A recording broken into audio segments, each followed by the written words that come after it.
Astronomers have identified over 5,000 exoplanets, yet we have not detected a single message from beyond Earth.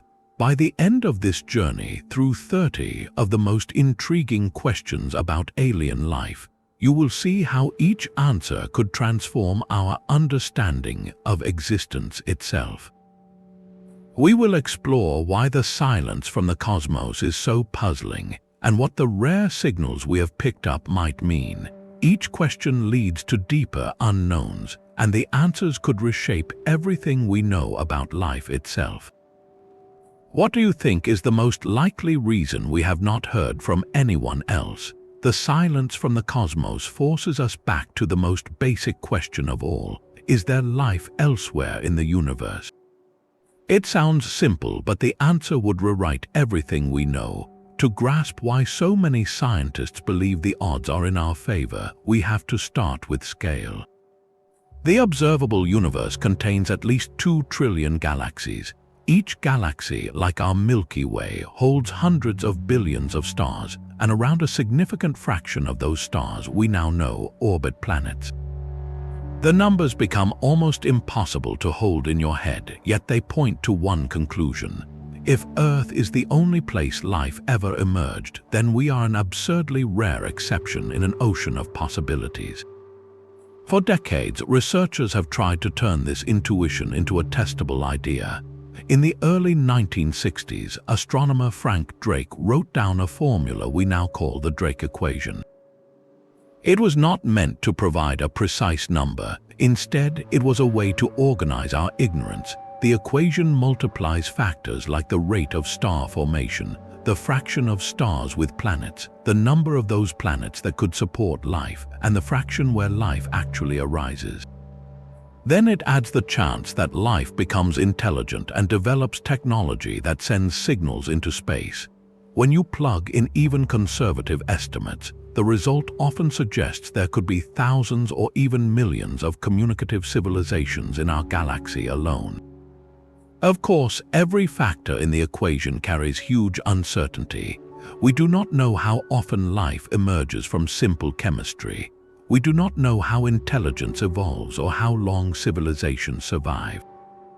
But the beauty of the equation is that it forces us to ask the right questions. Each unknown becomes a target for future research, and each discovery about exoplanets, about the chemistry of distant atmospheres, or about the origins of life on Earth brings us closer to narrowing those unknowns. This foundational question sits beneath every other mystery we will explore. If life is common, then the silence becomes even more puzzling. If life is rare, then our existence carries a profound responsibility. Either way, the search for evidence becomes the natural next step, and that search has already begun, with telescopes scanning the skies for subtle signs of biology or technology. So as we move forward, keep this question in mind. We are not just asking if they are out there. We are asking what that answer would mean for us. But before we can search for life, we need to agree on what life actually is. That might sound like a philosophical exercise, but it has real consequences for how we design telescopes, program rovers, and interpret data. If we only look for life that mirrors Earth biology, we could completely miss something genuinely alien. On Earth, every living thing we know is built from carbon, uses water as a solvent, and stores genetic information in DNA or RNA. This is the only template we have, so naturally our search strategies are shaped by it. But in the vastness of the universe, life could take forms that are radically different. For example, some scientists have speculated about life based on silicon instead of carbon, or life that uses ammonia or methane instead of water. Even within our own solar system, if microbes exist in the subsurface ocean of Enceladus or in the clouds of Venus, they might rely on chemical cycles that look nothing like the food chains we know. The challenge goes deeper than chemistry. We also struggle to define the boundary between life and non-life. Is a virus alive? It can replicate, but only inside a host cell. What about a self-replicating molecule or a complex chemical system that maintains a stable internal environment? these questions matter because alien life might exist in a gray area that we have not even imagined. Consider a world where information is not stored in DNA but in patterns of magnetic fields, or where organisms do not reproduce individually but as part of a planetary scale network. How would we recognize such a system as alive? Our instruments and algorithms are built to detect specific signatures like oxygen in an atmosphere or movement and growth under a microscope. If we send a lander to another world and it picks up data that does not match any known life pattern, we might dismiss it as noise. The definition of alien life, therefore, is not just a scientific question. It is a practical filter that determines what we look for and how we interpret what we find. So when we talk about detecting life beyond Earth, we are not just searching for a single thing. We are searching for a range of possibilities that could stretch our understanding of biology itself. And that is what makes the next question so compelling. Once we decide what to look for, where should we aim our instruments first? Life on Earth emerged from non-living chemistry, and that process might be far more common across the universe than we once believed. For decades, scientists have pieced together how simple molecules like amino acids and sugars could have assembled into the first primitive cells. One of the earliest and most famous attempts to recreate these conditions was the Miller-Urey experiment in 1953. Stanley Miller and Harold Urey sealed water, methane, ammonia, and hydrogen in a glass flask, then sent electric sparks through the mixture to simulate lightning. After a week, they found that amino acids, the building blocks of proteins, had formed. The result shocked the scientific community because it showed that the basic ingredients of life could arise from simple chemistry under conditions that likely existed on early Earth. Since then, researchers have repeated and refined the experiment, generating a wider range of organic compounds including sugars and lipids. But the experiment only explains part of the story, the formation of building blocks. The next leap from random molecules to a self-replicating system remains one of the deepest puzzles in biology. Competing theories offer different settings for this leap. The primordial soup hypothesis suggests that organic molecules accumulated in shallow oceans or tidal pools, where cycles of wetting and drying concentrated them and drove reactions. Another idea points to hydrothermal vents on the ocean floor. These underwater hot springs release mineral-rich fluids and create steep chemical and temperature gradients. Such environments could have provided both energy and a steady supply of raw materials, essentially acting as natural chemical reactors.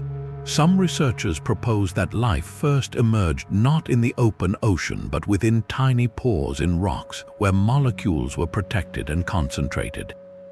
Each scenario has strengths and weaknesses, but all share a common implication. If life arose here under relatively ordinary planetary conditions, then the same thing could happen on millions of other worlds. The chemistry of life is built from elements that are abundant throughout the cosmos: carbon, hydrogen, oxygen, nitrogen, phosphorus. And the Miller-Urey experiment demonstrated that organic molecules form readily under simple, non-biological conditions. So the question shifts from whether life can emerge elsewhere to how often it actually does. That frequency depends on factors we are only beginning to measure, like the availability of liquid water and a stable energy source over long timescales. But the fact that life appeared on Earth within a few 100 million years after the planet cooled suggests that the transition from chemistry to biology might be relatively easy given the right conditions. This insight does not prove that aliens exist, but it makes the possibility feel less like a miracle and more like a natural outcome of planetary evolution. As we continue to explore the solar system and beyond, each new discovery about the origins of life on Earth refines our search. Next, we will look at the places where these conditions might be repeating, right here in our own cosmic neighborhood. Some life on Earth thrives in places that would kill most organisms within seconds. At the bottom of the ocean, near hydrothermal vents, water temperatures can reach over 700 degrees Fahrenheit. Pressure is crushing and the water is loaded with toxic minerals, yet entire ecosystems flourish there. Giant tube worms, blind shrimp, and bacteria that feed on sulfur instead of sunlight have made these vents their home. Far from the vents in the frozen deserts of Antarctica, microbes live inside rocks sheltered from brutal cold and ultraviolet radiation. They survive on barely any water and eke out an existence in the thin spaces between crystals of ice. In Yellowstone National Park, hot springs with acidic water and temperatures near boiling host colorful mats of bacteria and archaea. These organisms are called extremophiles, which simply means lovers of extreme conditions. For a long time, scientists assumed that life required a narrow band of conditions, not too hot, not too cold, with plenty of liquid water and a stable atmosphere. Extremophiles shattered that assumption. They showed that life can tolerate acidity strong enough to dissolve metal, radiation levels that would shatter human DNA, and pressures that would collapse a submarine. Some extremophiles even survive the vacuum of space for short periods.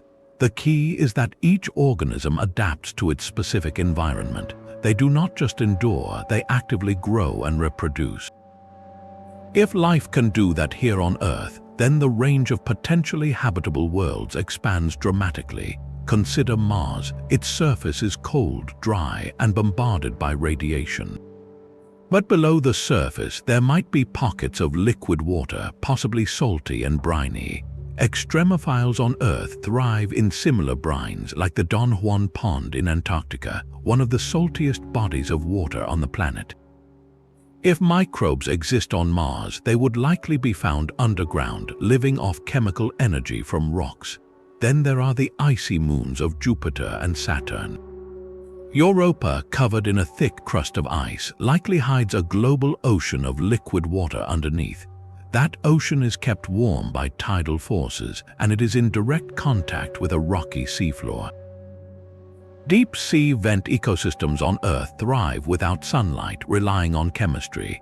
Europa could host similar communities. Enceladus, a small moon of Saturn, shoots plumes of water vapor from its south pole. Those plumes contain organic molecules and salts. It is a direct sample of an ocean that might be teeming with life. Extremophiles have fundamentally changed the way scientists define habitability. Instead of looking for Earth twins, we now look for worlds with liquid water, an energy source, and the right chemical building blocks. That list includes many more places than we ever imagined. The next time you hear about a strange environment on another world, remember that life on Earth already showed us that it can handle almost anything. And that brings us to a question that feels both exciting and unsettling. If life can survive in so many places, why have we not found any evidence of it beyond Earth yet? The silence becomes even louder when you realize that the universe might be full of promising homes. Of all the worlds in our solar system, Europa may hold the most direct promise of alien life. This moon of Jupiter, slightly smaller than Earth's moon, is covered in a global crust of ice that could be 10 to 15 miles thick. But beneath that frozen shell, evidence strongly suggests there is a liquid water ocean in contact with a rocky seafloor. The total volume of that ocean may be twice as much as all of Earth's oceans combined.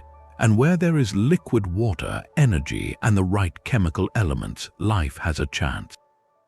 The key evidence for this hidden ocean came from the Galileo spacecraft, which orbited Jupiter from 1995 to 2003. Galileo measured Europa's magnetic field and found that it responded to Jupiter's own powerful magnetic field in a way that could only be explained by a layer of electrically conductive material. The most likely candidate is salty, liquid water. Gravity measurements also indicated that the moon is not a solid ball of rock and ice, but has a denser interior and a distinct outer layer. Tidal heating is what keeps this ocean warm enough to remain liquid. As Europa orbits Jupiter, the immense gravitational pull of the gas giant stretches and squeezes the moon. This constant flexing generates internal heat through friction, much like repeatedly bending a paperclip until it becomes hot to the touch. That heat prevents the ocean from freezing solid, even though the surface temperature at Europa is around -260 degrees Fahrenheit. So we have a liquid ocean, we have chemical interactions likely occurring at hydrothermal vents on the seafloor, and we have a source of energy. The next piece of the puzzle came from the Hubble Space Telescope, which detected faint plumes of water vapor erupting from Europa's south polar region. These plumes are similar to the ones seen on Saturn's moon Enceladus, and they suggest that the ocean is venting material into space. If that is true, then future spacecraft might not need to drill through miles of ice to sample the ocean. They could fly through the plumes and analyze the contents for signs of life. NASA Europa Clipper mission, scheduled to launch in October of 2024, is designed to do exactly that. The spacecraft will perform dozens of close flybys of Europa, mapping its surface and studying its ice shell, ocean, and geology. It will look for evidence of organic molecules, salts, and other chemical signatures that could indicate biological activity. The Clipper will also attempt to observe the plumes directly, and during one flyby might even pass through a plume. Alongside Clipper, the European Space Agency's Jupiter Icy Moons Explorer, known as JWST, launched in 2023 and will focus on Ganymede but also gather data on Europa and Callisto. Together, these missions represent the most focused search for a habitable environment in the outer solar system. The question is not just whether Europa could support life, but whether we can recognize it when we see it. If there are microbes swimming in that dark, alien ocean, they will be unlike anything we have studied on Earth, but the clues are tantalizing. Each new piece of evidence tightens the case that Europa is one of the best places in the solar system to look for a second origin of life. What the Clipper finds or does not find will shape the search for decades to come, and that search leads us to another world that feels even more familiar, yet hides its own deep secrets. Mars has fascinated us for centuries, but only recently have we found evidence that it might have once been alive. The story of our exploration of the red planet is a story of shifting expectations.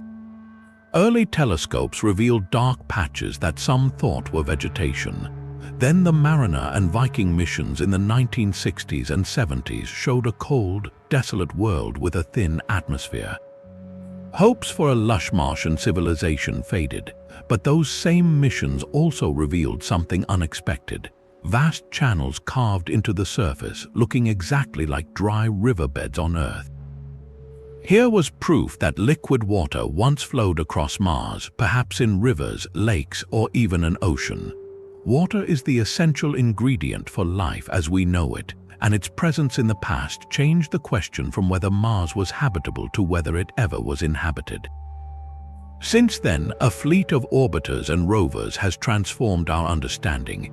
The Mars Reconnaissance Orbiter mapped the planet in stunning detail, identifying ancient deltas, alluvial fans, and minerals that only form in the presence of water. The Spirit and Opportunity rovers found evidence of past acidic water environments, but the most compelling data came from the Curiosity rover, which landed in Gale Crater in 2012. Curiosity drilled into sedimentary rocks that formed in a lake billions of years ago and found organic molecules, the building blocks of life.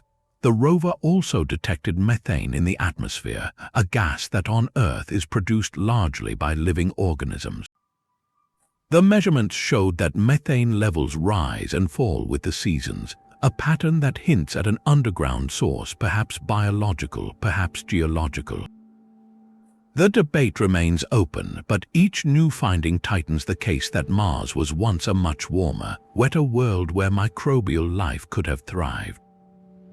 The question now has two parts. Could life have existed on early Mars when conditions were far more Earth-like? And if it did, could any of it survive today, hidden in subsurface aquifers or deep within rocks? The environment on the surface is hostile, bathed in radiation and stripped of liquid water, but underground, shielded from the worst of the cosmic rays, there could be pockets of briny water. Extremophiles on Earth survive in similar conditions in deep aquifers and Antarctic subglacial lakes, so the search for extant life on Mars is focused on these potential refuges. The Perseverance rover, which landed in Jezero crater in 2021, is collecting samples from an ancient river delta that was once a prime location for life. These samples are being cached for a future mission to return them to Earth, perhaps as early as the early 2030s. Only then, with powerful laboratory instruments in hand, can we definitively look for fossils, organic biosignatures, or even living cells. The legacy of past life, if it existed, would be written in the rocks, but proving that something is a fossil, not a mineral artifact, is notoriously difficult. Even on Earth, claims of ancient microfossils have sparked fierce debates. The Martian evidence will face even greater scrutiny, yet the possibility is so profound that it drives an entire generation of planetary science. If we find that life once arose on Mars independently from Earth, it would mean that life is not a rare accident but a common outcome of planetary evolution. And if we find that life still exists there, perhaps in dark, unseen aquifers, then we must ask whether we have a responsibility to protect it. The next time a rover wheels across the rusty plains, it carries not just instruments but the weight of that question. And it leads us to wonder, if life can start twice in one solar system, how many other worlds in the galaxy might be teeming with the same silent miracle? Titan offers a different kind of promise, one built on lakes of liquid methane. Saturn's largest moon is wrapped in a thick, hazy atmosphere rich in nitrogen and methane, much like the atmosphere of early Earth before life emerged. But where Earth has oceans of water, Titan has seas of liquid hydrocarbons. Methane and ethane fall as rain, carve river channels, and collect in vast, dark lakes near the poles. The surface temperature is -290 degrees Fahrenheit, far too cold for liquid water to exist, yet the chemical complexity is staggering. Data from the Cassini spacecraft revealed that Titan's atmosphere is a factory of organic molecules. Sunlight and cosmic rays break apart methane, and the fragments recombine into more complicated compounds, including hydrocarbons like benzene and even amino acid precursors. These molecules drift down and settle on the surface, forming dunes of organic sand. In some places, they may dissolve in the methane lakes and react further. This environment is a natural laboratory for probiotic chemistry, the kind of chemistry that on Earth eventually led to life. The key difference is the solvent. Every living thing on Earth uses water as a medium for chemical reactions, but on Titan, if life exists, it would likely use liquid methane or ethane instead. That would require a completely different biochemistry, one where molecules do not dissolve in water but in hydrocarbons. Such life would have cells with membranes made not from phospholipids but from small organic molecules that remain stable in cryogenic liquids. It would not rely on oxygen but on hydrogen or other energy sources. While speculative, the possibility is not purely science fiction. Laboratory experiments have shown that some chemical reactions can proceed in methane at cryogenic temperatures, and that certain organic molecules can form structures resembling cell membranes in those conditions. The real test will come from the Dragonfly mission, a NASA rotorcraft lander scheduled to launch in 2027 and arrive in the mid-2030s. Dragonfly will fly through Titan's thick atmosphere, landing at multiple sites across dunes and impact craters. It will sample the surface material, analyze the organic chemistry, and look for clues about how far probiotic chemistry has progressed. It will also search for signs of exotic life, though that is a long shot. More likely, Dragonfly will reveal whether Titan's chemical soup ever crossed the threshold from random molecules to organized systems. Even if we do not find living organisms, the Moon's chemistry could show us what early Earth looked like before life began, frozen in a deep freeze. That insight alone would be priceless. And it raises a humbling thought. If life can arise in such alien conditions, then the universe might be far more inventive than we ever imagined. The next question takes us even further out, to a region where the very rules of biology might break down. Venus presents a completely different puzzle, one hidden in its thick clouds. In September of 2020, a team of astronomers announced something that sent ripples through the scientific community. They had detected phosphine in the upper atmosphere of Venus. On Earth, phosphine is a gas produced primarily by microbial life and industrial processes. Finding it on our planetary neighbor was completely unexpected. The discovery was controversial from the start. Other researchers questioned the data, suggesting the signal could be explained by sulfur dioxide or simply by statistical noise. Follow-up studies with different instruments have produced conflicting results, some confirming the detection, others failing to find it. The debate remains unresolved, but the very possibility has forced us to rethink where we should look for life. The surface of Venus is a nightmare. Temperatures hover around 900 degrees Fahrenheit, hot enough to melt lead. The atmospheric pressure is 90 times that of Earth, crushing enough to destroy any lander within minutes. But if you rise about 30 miles above the surface, conditions change dramatically. At that altitude, the temperature drops to around 80 degrees Fahrenheit, and the pressure is similar to Earth's surface. This region of the atmosphere lies within the habitable zone of Venus, a layer where liquid water could exist in principle, and it is filled with clouds, but not water clouds like ours. The clouds of Venus are made of concentrated sulfuric acid. That sounds impossible for life, yet some extremophiles on Earth survive in highly acidic environments. Certain bacteria thrive in acid-mine drainage with pH levels near zero. So the idea of microbial life floating in the Venusian clouds is not as absurd as it first sounds. The organisms would need to be tiny, perhaps the size of bacteria, and they would need to withstand acidic conditions that would dissolve most Earth life. But the real mystery is the phosphine. On Earth, phosphine is produced by microbes that live in oxygen-free environments like swamps and the guts of animals. It can also be produced by non-biological processes, such as lightning striking phosphate minerals, volcanic activity, or photochemical reactions. But none of those abiotic sources seem strong enough on Venus to explain the amount of phosphine that was reportedly detected. Venus has significant volcanic activity, but even at high estimates, the volcanoes would produce only a fraction of the phosphine observed.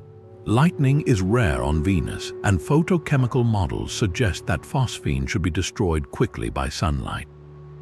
So if the signal is real, something must be producing it faster than the atmosphere can break it down. That leaves two possibilities: an unknown chemical process we have not yet identified, or life itself. Both options are extraordinary. An unknown chemical process would mean we have a fundamental gap in our understanding of planetary atmospheres.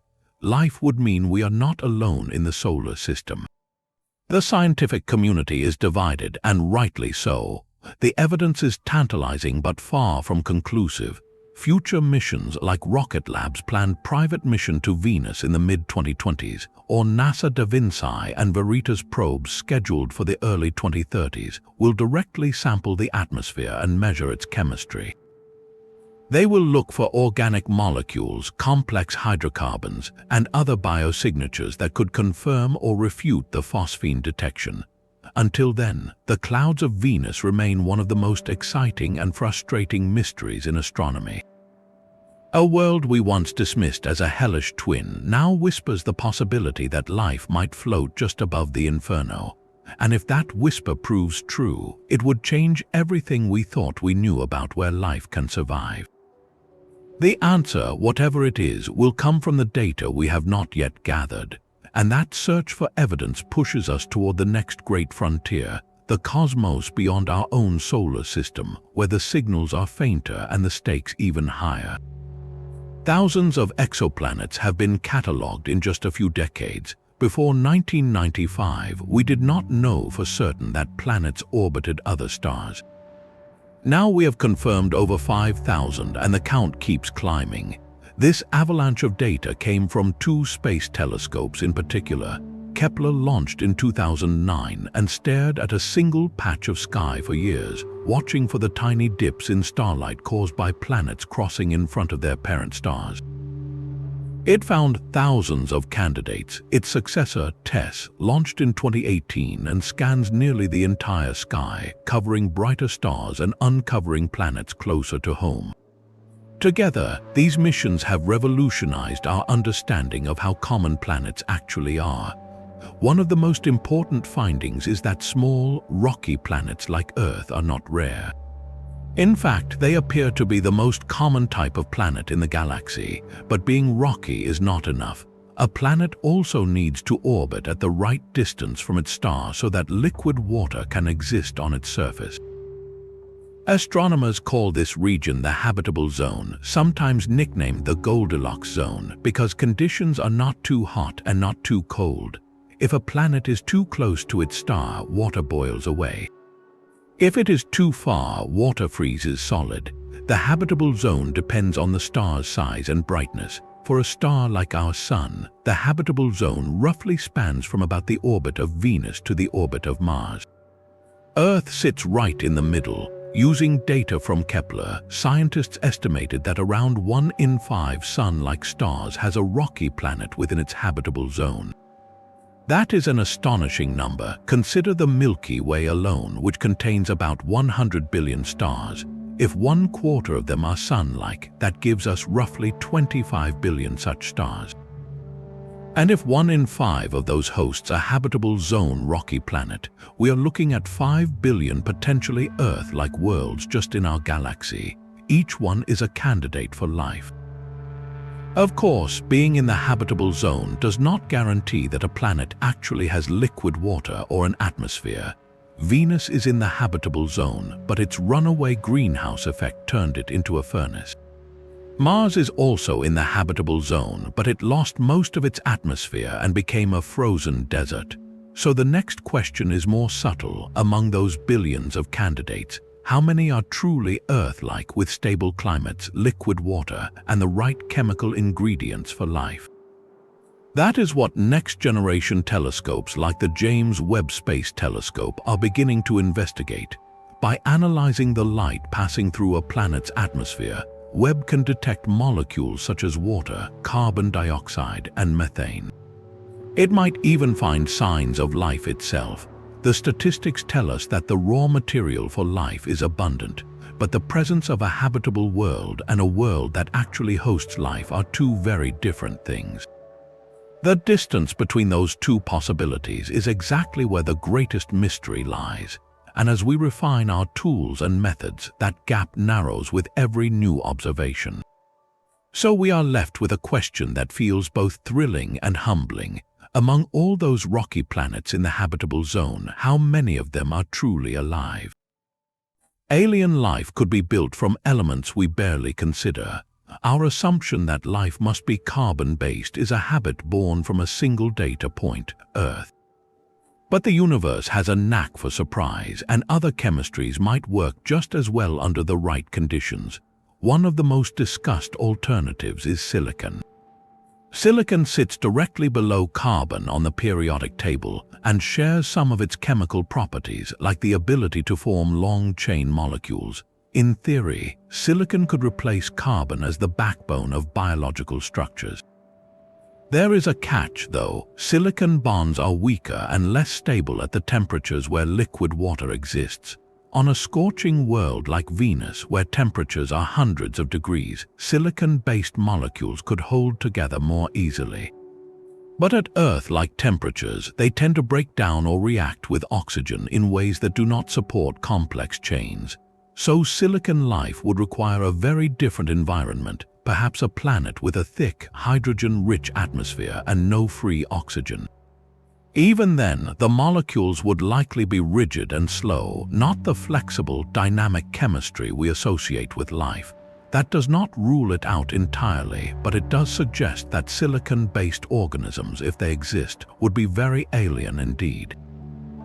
Another possibility involves replacing water as the universal solvent. Water is ideal for life on Earth because it dissolves a huge range of molecules and remains liquid over a wide temperature range. But other liquids could serve a similar role. Liquid ammonia, for instance, stays liquid at much lower temperatures, down to -100 degrees Fahrenheit. On a cold moon orbiting a gas giant, ammonia lakes could host a completely different biochemistry. Ammonia-based life would use different chemical bonds and would likely be far more sensitive to heat. Its reactions would happen slowly, giving such organisms a very different pace of life. Then there are exotic solvents like methane, which we already encountered with Titan. On that moon, liquid methane and ethane fill the lakes and seas. Any life there would need membranes and metabolic pathways that function at cryogenic temperatures. Researchers have proposed that such organisms might use small organic molecules called azotosomes, which can form stable cell-like structures in liquid methane. Laboratory experiments have shown that azotosomes are possible, though they have not yet been observed in nature. So the biochemistry is plausible, but it would look nothing like the carbon-water biology we know. The same principle applies to energy sources. On Earth, most life ultimately depends on sunlight, either directly through photosynthesis or indirectly by consuming photosynthetic organisms. But in the deep ocean, entire ecosystems run on chemical energy from hydrothermal vents, using sulfur or hydrogen gas. Beyond Earth, energy could come from even more exotic sources. On a world with a thick atmosphere and constant lightning, electrical discharges might provide the energy for chemical reactions. On a tidally heated moon, geothermal gradients could drive metabolism. Some scientists have even speculated about life that uses gamma rays or cosmic radiation, though that would require extreme shielding. The real challenge in detecting such life is that our instruments are tuned to find the chemical signatures we expect. We look for oxygen and methane in an atmosphere because those gases on Earth are tied to biology. But a silicon-based organism on a hot planet might produce different gases like silicon dioxide or silicon hydrides. An ammonia-based life form might release nitrogen compounds that we would not recognize as biological. Our telescopes and spectrometers are designed to measure specific wavelengths of light, but we do not know which wavelengths to scan if we do not know what the biosignatures look like. This uncertainty means we could be staring right at evidence of alien life and missing it completely. A planet might be teeming with organisms that breathe hydrogen and excrete sulfur, and we would call it a dead world because the atmosphere does not match our template. So the search for extraterrestrial life is not just a search for biology, it is a search for the unknown forms biology might take. And that makes every new detection of an unusual molecule an invitation to think beyond our own experience. The next time you hear about a strange chemical signal from a distant world, imagine the shape of the life that could have produced it. That imagination is what drives the next step, finding ways to detect the undetectable. Alien life could be built from elements we barely consider.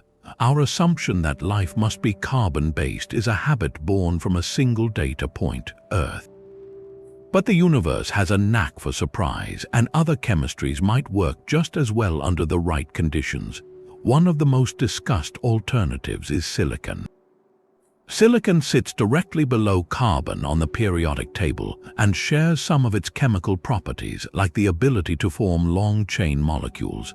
In theory, silicon could replace carbon as the backbone of biological structures. There is a catch, though. Silicon bonds are weaker and less stable at the temperatures where liquid water exists. On a scorching world like Venus, where temperatures are hundreds of degrees, silicon-based molecules could hold together more easily. But at Earth-like temperatures, they tend to break down or react with oxygen in ways that do not support complex chains. So silicon life would require a very different environment, perhaps a planet with a thick, hydrogen-rich atmosphere and no free oxygen. Even then, the molecules would likely be rigid and slow, not the flexible, dynamic chemistry we associate with life. That does not rule it out entirely, but it does suggest that silicon-based organisms, if they exist, would be very alien indeed. Another possibility involves replacing water as the universal solvent. Water is ideal for life on Earth because it dissolves a huge range of molecules and remains liquid over a wide temperature range. But other liquids could serve a similar role. Liquid ammonia, for instance, stays liquid at much lower temperatures, down to -100 degrees Fahrenheit. On a cold moon orbiting a gas giant, ammonia lakes could host a completely different biochemistry.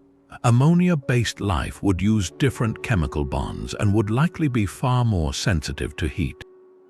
Its reactions would happen slowly, giving such organisms a very different pace of life. Then there are exotic solvents like methane, which we already encountered with Titan. On that moon, liquid methane and ethane fill the lakes and seas. Any life there would need membranes and metabolic pathways that function at cryogenic temperatures. Researchers have proposed that such organisms might use small organic molecules called azotosomes, which can form stable cell-like structures in liquid methane. Laboratory experiments have shown that azotosomes are possible, though they have not yet been observed in nature. So the biochemistry is plausible, but it would look nothing like the carbon-water biology we know. The same principle applies to energy sources. On Earth, most life ultimately depends on sunlight, either directly through photosynthesis or indirectly by consuming photosynthetic organisms. But in the deep ocean, entire ecosystems run on chemical energy from hydrothermal vents, using sulfur or hydrogen gas. Beyond Earth, energy could come from even more exotic sources.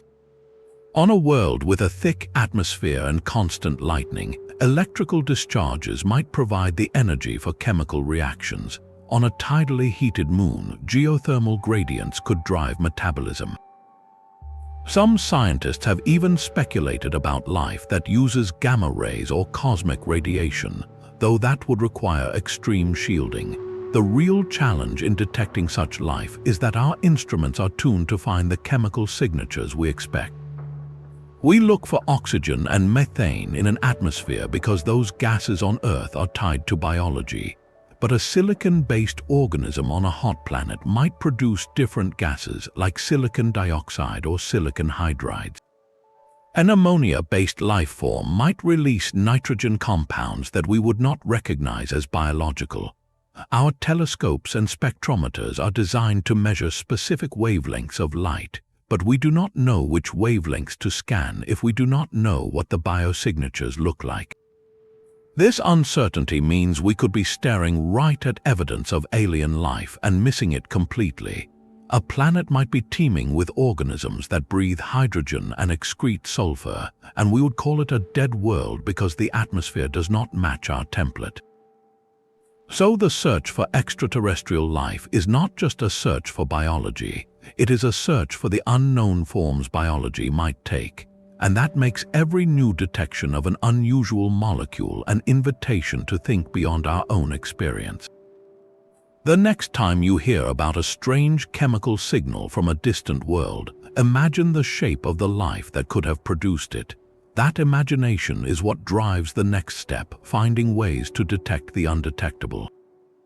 The same logic that makes alien life seem inevitable also makes the silence feel impossible to explain. This contradiction has a name, the Fermi Paradox. It was born from a casual conversation in 1950 when physicist Enrico Fermi asked his colleagues a deceptively simple question.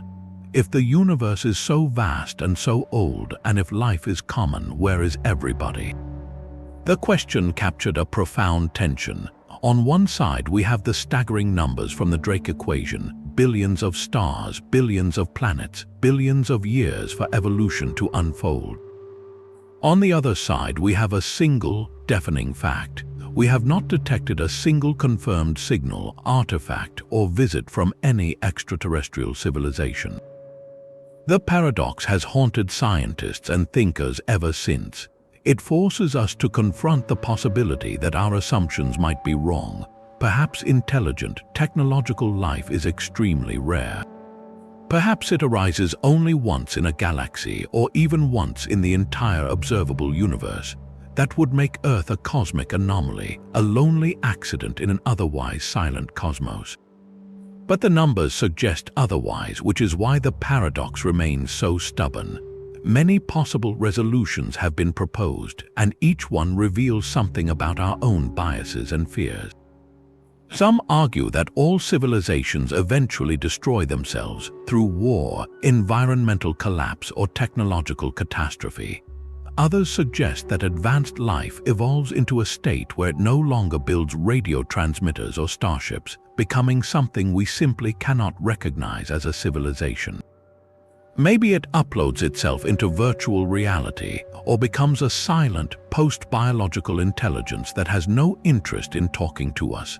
Another idea is that the galaxy is teeming with life, but it is all microbial and intelligence never evolves.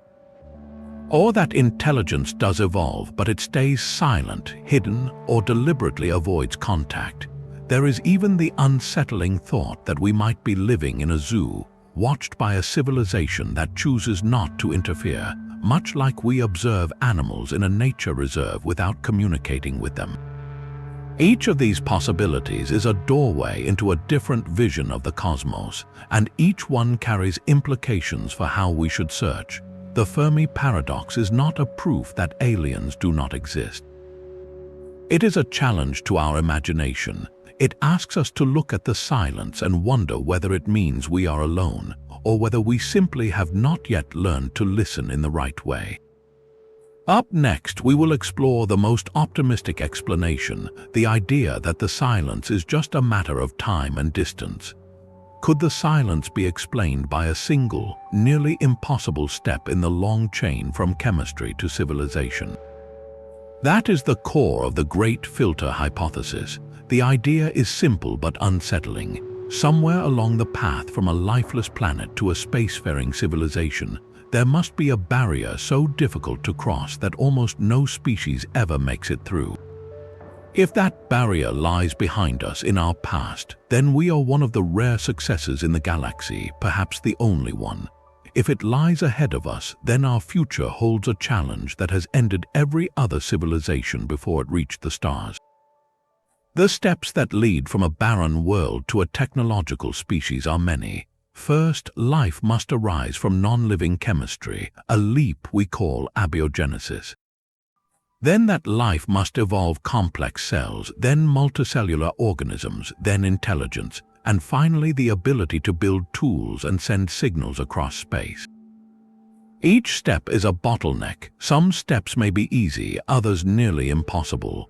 The Great Filter hypothesis asks which step is the hardest. If abiogenesis is the filter, then the universe may be full of habitable planets, but almost none ever spark life.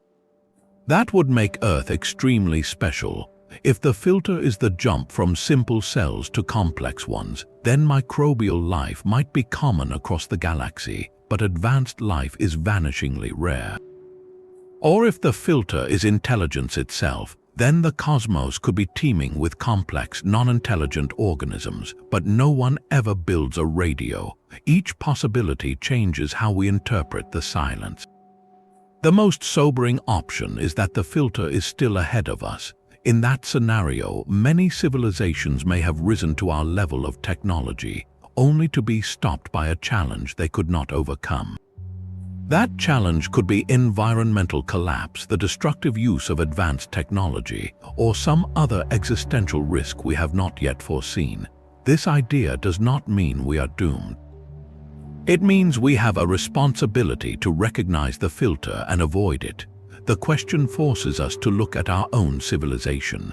Are we on a path that leads to long-term survival, or are we rushing toward the same barrier that silenced everyone else? The answer is not written in the stars. It will be written by the choices we make in the coming decades and centuries, and that is both a warning and an invitation. Which scenario feels more plausible to you? That we are the first intelligent species to survive the filter, or that we are approaching a threshold that has claimed every other civilization before us? The silence offers no answer yet, but it does offer a question worth carrying into the next mystery. Our radio telescopes sweep the sky, but maybe we are listening for the wrong kind of signal.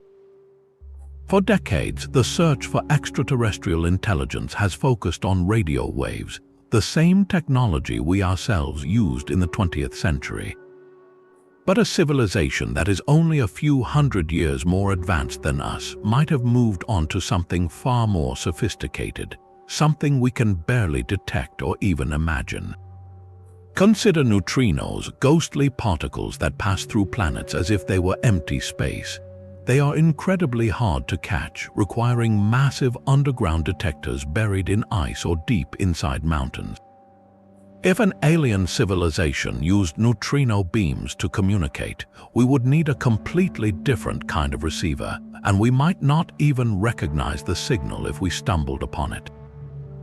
Then there are gravitational waves, ripples in the fabric of spacetime itself.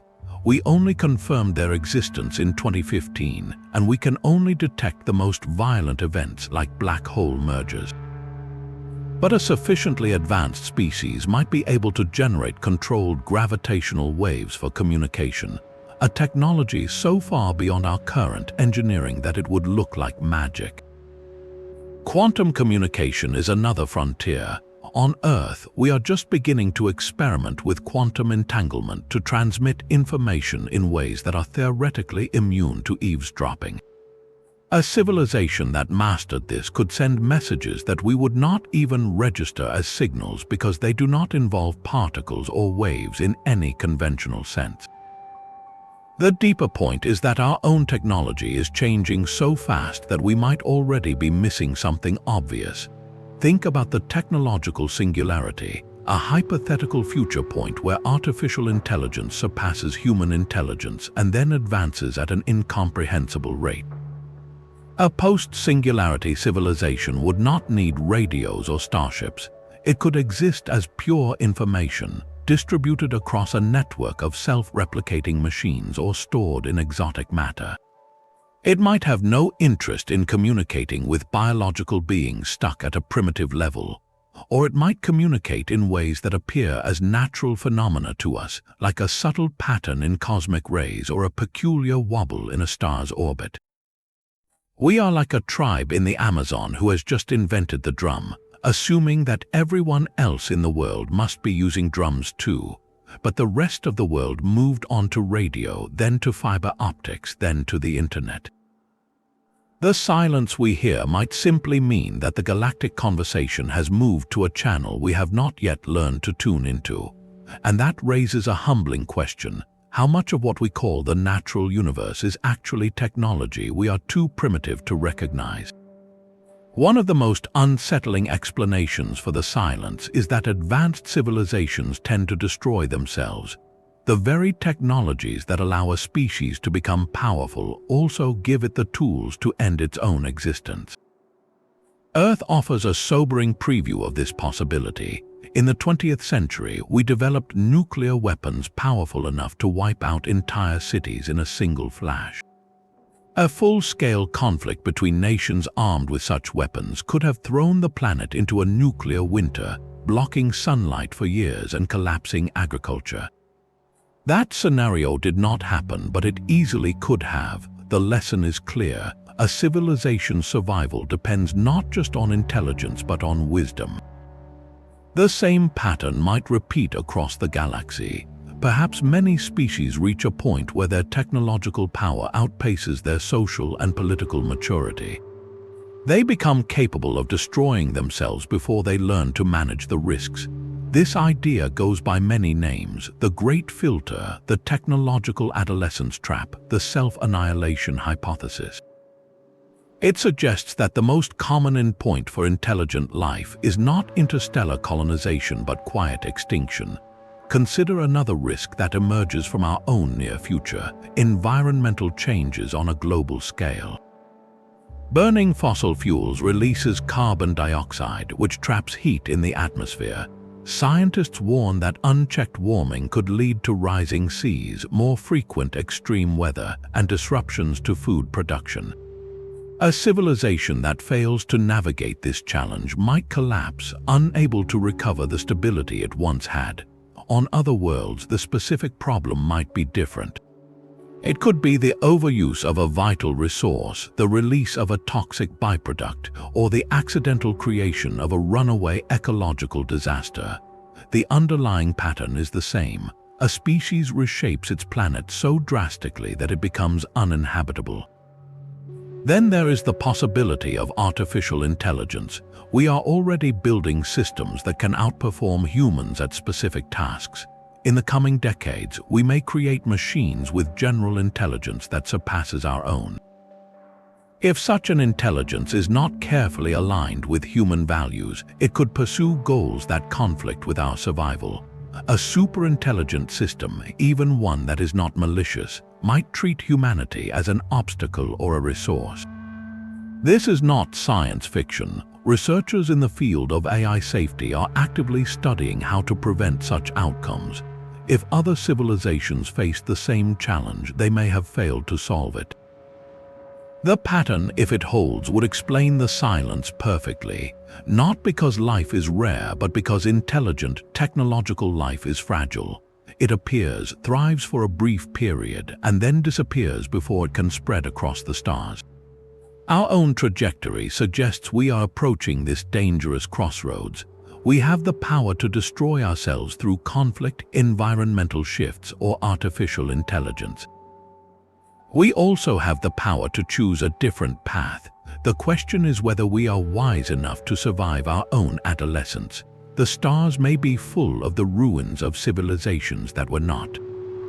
As we look into the silence, we are really looking into a mirror, one that reflects the choices we have yet to make. And that silence might be the most valuable warning we ever receive. Perhaps the most unsettling explanation for the silence is that someone is intentionally staying quiet. This idea is known as the zoo hypothesis. It suggests that advanced extraterrestrial civilizations are fully aware of Earth and its inhabitants, but they have chosen not to interfere. They treat our planet like a protected nature reserve, a preserve where they observe from a distance but never intervene. The reason for such restraint could be deeply ethical.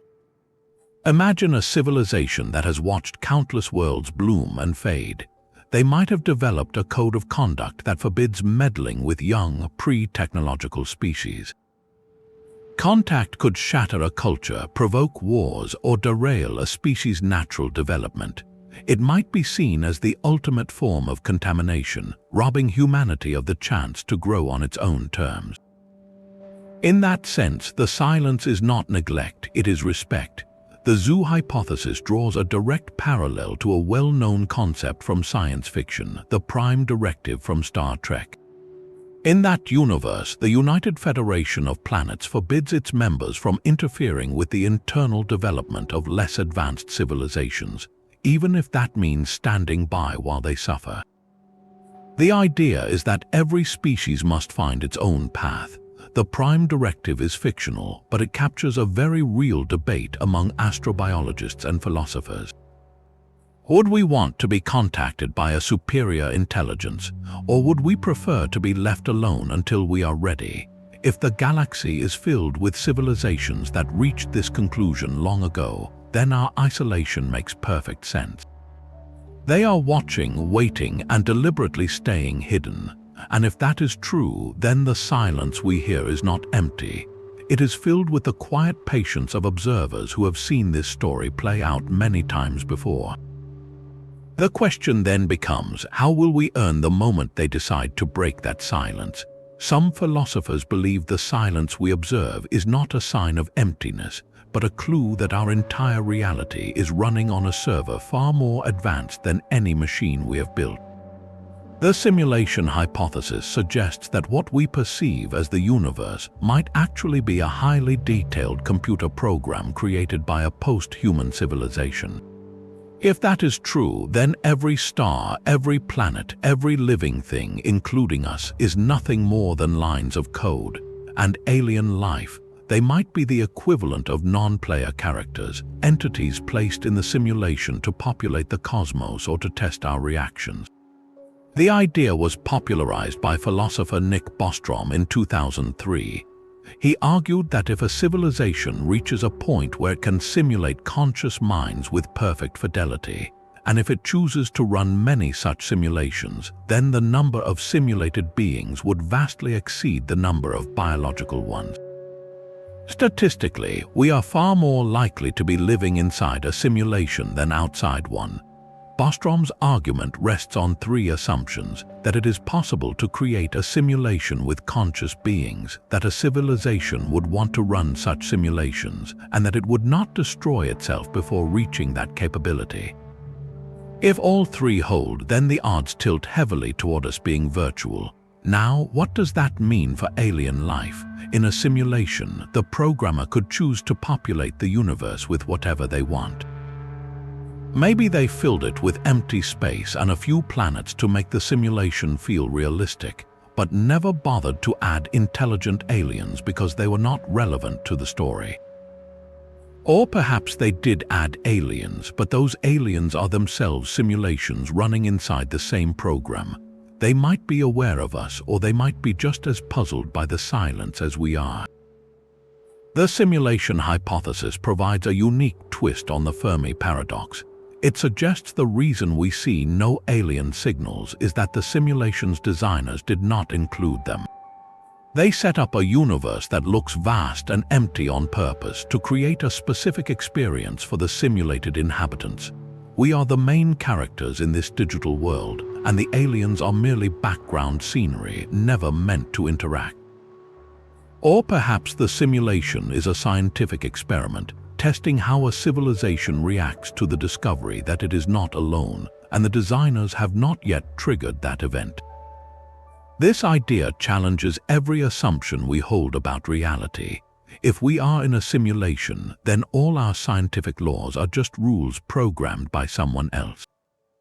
The speed of light, the constants of physics, even the nature of consciousness itself, they are all parameters set by an external coder. That coder could be human descendants from the far future, or an intelligence so far beyond us that we cannot even comprehend its motives. The question then becomes, can we ever prove that we are simulated? Some researchers have looked for glitches, small inconsistencies in the laws of physics that might reveal the simulation's limits. Others have tried to calculate the computational cost of simulating a universe and found it staggeringly high, suggesting that any simulation would need to use clever shortcuts, like only rendering details when an observer looks at them. So far, no definitive evidence has emerged, but the hypothesis remains a fascinating lens through which to view the silence. It turns the search for aliens into a search for the boundaries of our own existence. And if the simulation is real, then somewhere beyond the code, the true creators are watching, perhaps waiting to see what we will discover about ourselves inside their virtual cosmos. A civilization's technology leaves a signature written in energy. The Kardashev Scale, proposed by Soviet astronomer Nikolai Kardashev in 1964, ranks civilizations by the total amount of power they can harness and control. It is a simple but powerful idea. The more energy a society commands, the more advanced it is. Kardashev defined 3 tiers. A Type 1 civilization captures all the energy that reaches its home planet from its parent star. For Earth, that would be about 10 to the 16th watts, the total solar energy striking our world. A Type 2 civilization uses the entire energy output of its star, roughly 10 to the 26th watts. A Type 3 civilization controls the energy of an entire galaxy, around 10 to the 37th watts. Each tier represents a leap in engineering on a scale that feels almost impossible to imagine. How does our current civilization measure on this scale? We are not even at type 1.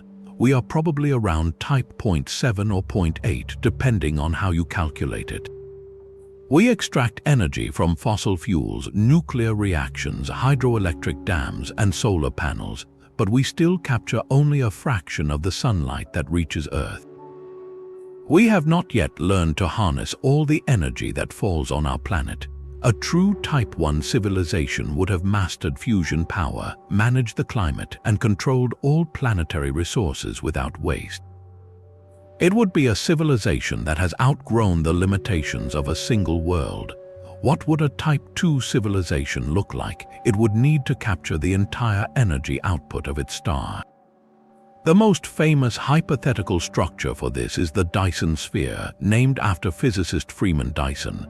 A Dyson sphere is not a solid shell around a star, which would be mechanically unstable, but a swarm of orbiting collectors, mirrors, and habitats that intercept the star's light and convert it into usable energy. From a distance, such a structure would appear as a star that dims and brightens in unusual patterns, or that radiates mostly infrared heat rather than visible light, because the energy is being used and then emitted as waste heat. If we ever see a star that fades in an unnatural, repetitive way, it could be the signature of a Type 2 civilization. A Type 3 civilization would be even more astonishing. It would draw energy from billions of stars across its galaxy, perhaps by building Dyson swarms around many of them, or by harnessing the power of a supermassive black hole at the galactic center. The entire galaxy might be networked with energy collectors and communication relays. Such a civilization could alter the color or brightness of whole galaxies, leaving a signature that would be visible across billions of light years. Astronomers have already proposed looking for galactic engineering as a technosignature, a sign of technology so vast it reshapes the cosmos. For now, Earth is a tiny speck on an incomplete ladder. We are not even Type 1, but we are climbing. The Kardashev Scale gives us a way to think about what the next steps might look like, not just for us, but for any civilization that has survived long enough to reach those heights. And if such civilizations exist, they would leave behind unmistakable energy footprints. The challenge is learning to recognize them. Our telescopes scan the sky for heat signatures, irregular starlight, and unusual patterns of infrared radiation.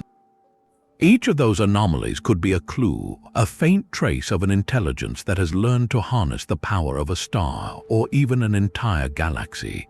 That search for technosignatures is one of the most exciting frontiers in astronomy. It asks us to look at the universe not just with the eyes of biology, but with the eyes of engineering. What would a star look like if someone had wrapped it in a swarm of collectors? What would a galaxy look like if someone had rewired its energy grid? The answers are out there, waiting for us to find them. One star in particular caught the attention of astronomers looking for those very signatures. In 2015, a team of citizen scientists flagged an unusual pattern in data from the Kepler Space Telescope. The star, officially named KIC 8462852, but soon nicknamed Tabby star after astronomer Tabby, was flickering in ways that defied easy explanation. Over the course of several years, its brightness dipped by as much as 22%, far more than any known exoplanet could cause by transiting in front of it. The dips were also irregular, sometimes deep, sometimes shallow, and they came at unpredictable intervals. Something large and opaque was periodically blocking a significant fraction of the star's light. The first instinct was to look for natural explanations. A cloud of dust, a family of comets, a disk of debris, none of these fit perfectly.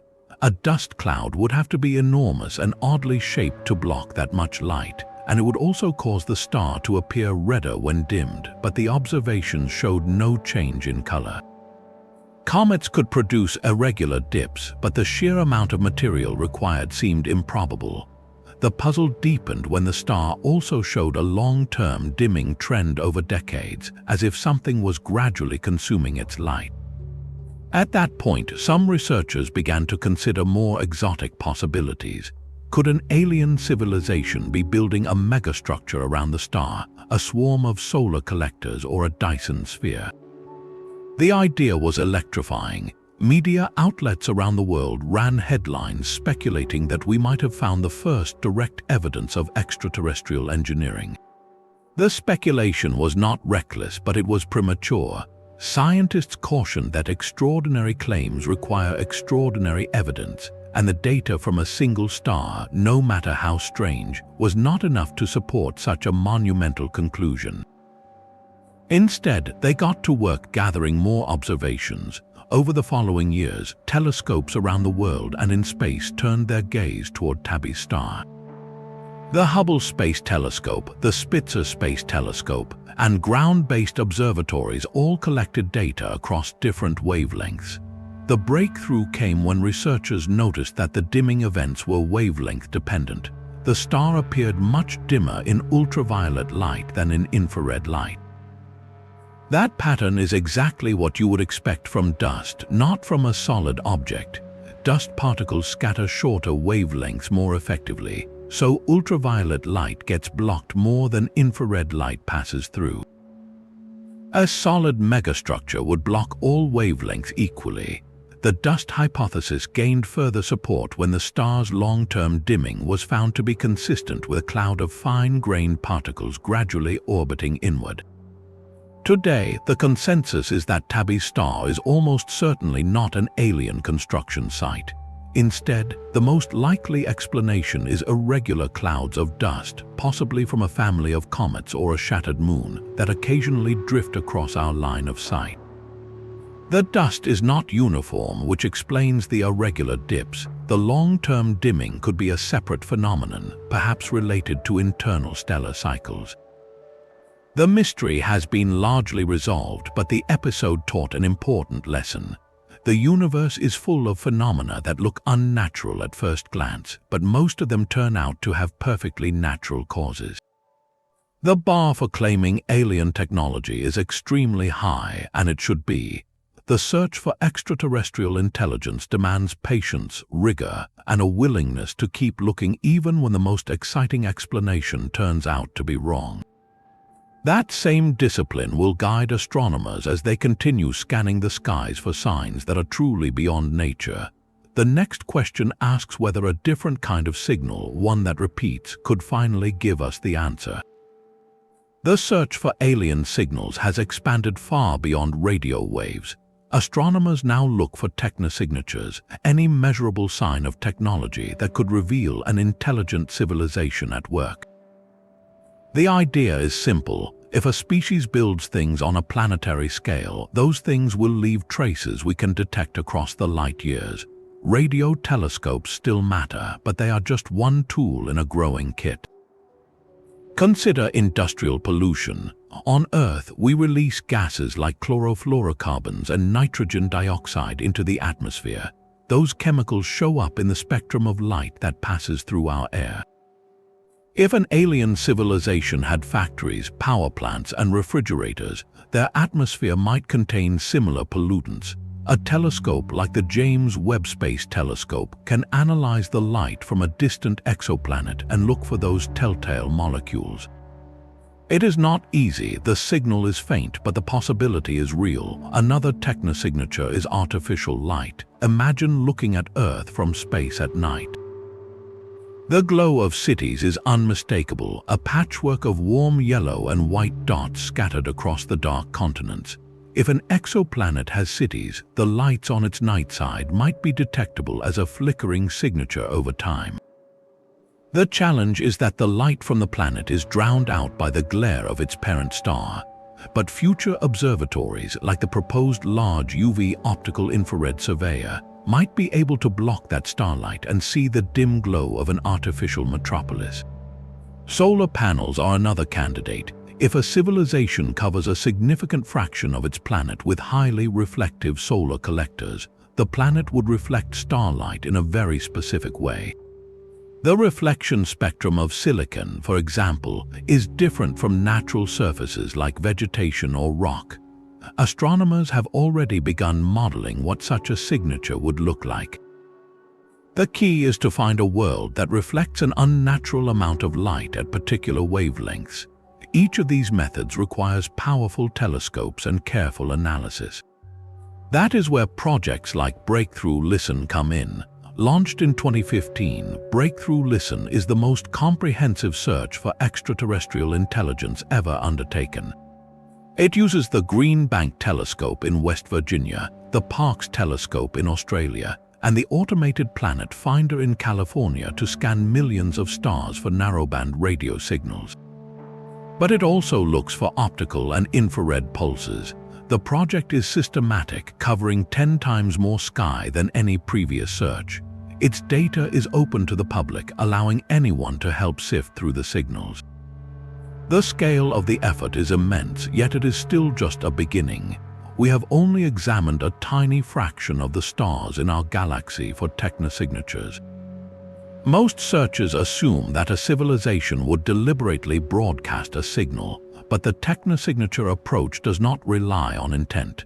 A civilization could be completely unaware of us, going about its daily business, and still leave a trace we could one day detect. That is a profound shift in strategy. Instead of waiting for a message, we are looking for the accidental evidence of an industrial society. It turns the whole galaxy into a crime scene, and we are the detectives sifting for clues. The next few decades promise an explosion of data. New telescopes, better instruments, and smarter algorithms will allow us to scan thousands of worlds for the chemical footprints of technology. Every new observation brings us closer to answering the question that has haunted humanity since we first looked up at the stars. And the most exciting part is that we have barely started looking. For decades, we have been listening without sending anything back, but that silence is not the only option. A small but passionate group of scientists and communicators argues that we should stop waiting and start speaking. They call this approach active SETI, the deliberate transmission of signals intended to announce our presence to any civilization that might be listening. The idea is as thrilling as it is controversial. On one side, there is the hope that by reaching out, we could finally make contact, ending our cosmic loneliness and beginning a conversation that could last for generations.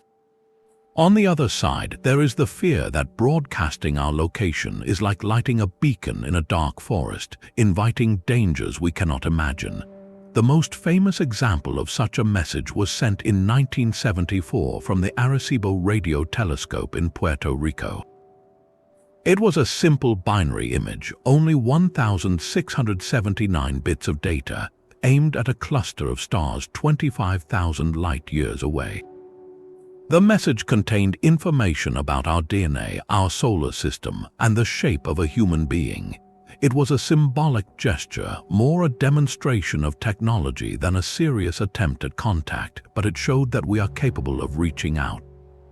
Before that, the Pioneer and Voyager spacecraft carried physical messages, plaques and golden records etched with images, sounds, and music from Earth. Those artifacts are now drifting through interstellar space, each one a time capsule of our world. The debate over whether we should send more such messages has grown sharper in recent years. Supporters argue that the risk is minimal. Any civilization capable of crossing the vast distances between stars would almost certainly have moved beyond aggression, or they would have already detected us through our own accidental transmissions, the radio and television broadcasts that have been leaking into space for nearly a century. They believe that staying silent is a missed opportunity, a chance to join a galactic conversation that could bring knowledge, art, and wisdom far beyond what we possess. Opponents see it differently. They point out that our accidental signals are weak and quickly become indistinguishable from cosmic noise. A deliberate, powerful beacon would be a different matter entirely, a clear announcement of our existence. They worry about the possibility, however small, that we might attract the attention of a civilization with hostile intentions, or one that sees us as a resource rather than a partner. This fear is not new. the physicist Stephen Hawking warned that making contact with an advanced species could be like Native Americans meeting Columbus, a meeting that did not end well for the people who were already there. The ethical question at the heart of active SETI goes beyond science. It asks who has the right to speak for all of humanity. A single transmission could set in motion a chain of events that affects every person on the planet, yet there is no global democratic process to decide whether such a message should be sent.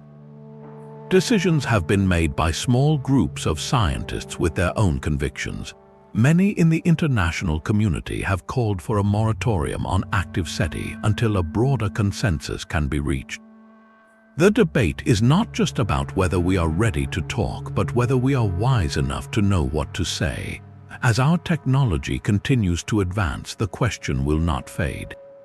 We will only grow more capable of sending signals across the cosmos. The choice is one of the most profound our species will ever face. Do we take the risk of reaching out, or do we honor the silence and wait to be found? The answer will shape not just our future, but the legacy we leave among the stars. That legacy could be shaped by a discovery we do not control. First contact might not begin with a transmission we send, but with a signal we receive, or a microbe found in the soil of another world, or even an object that arrives without warning. Each scenario carries its own weight, and each would demand a different kind of response from humanity. The most likely form of first contact, according to most scientists, is the detection of a chemical or technological signature from a distant exoplanet. A telescope like the James Webb Space Telescope might find an atmosphere rich in oxygen and methane, gases that on Earth are tightly linked to biology. That would not be a message, but it would be evidence, compelling but ambiguous. The announcement would trigger a global effort to confirm the finding with multiple observatories, and the data would be scrutinized by teams around the world. Even then, it would take years of study before we could say with confidence that life exists elsewhere. A more direct form of contact would come from a deliberate signal, a radio pulse or a laser flash that cannot be explained by natural processes. The protocol for verifying such a signal is already in place, developed over decades by organizations like the International Academy of Astronautics. When a candidate signal is detected, the first step is to rule out human interference, satellites, Earth-based transmitters, or software glitches. Then other observatories are alerted to point their instruments at the same coordinates. If the signal repeats and shows signs of intelligence, such as a prime number sequence or a structured pattern, the discovery is shared through official channels. The Rio scale, a tool similar to the Torino scale for asteroid threats, would rate the significance of the signal, guiding how the news is communicated to the public.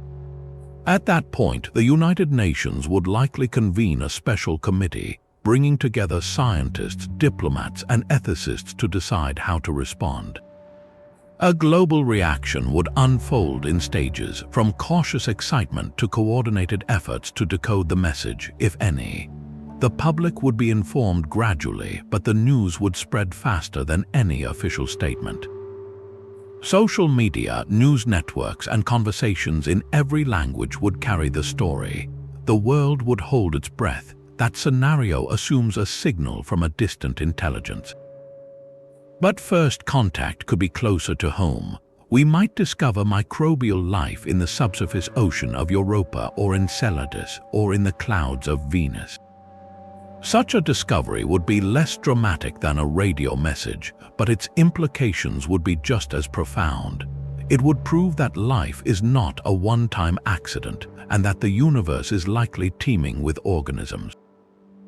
The discovery would be announced through peer-reviewed papers confirmed by multiple independent labs and celebrated as one of the greatest scientific achievements in history.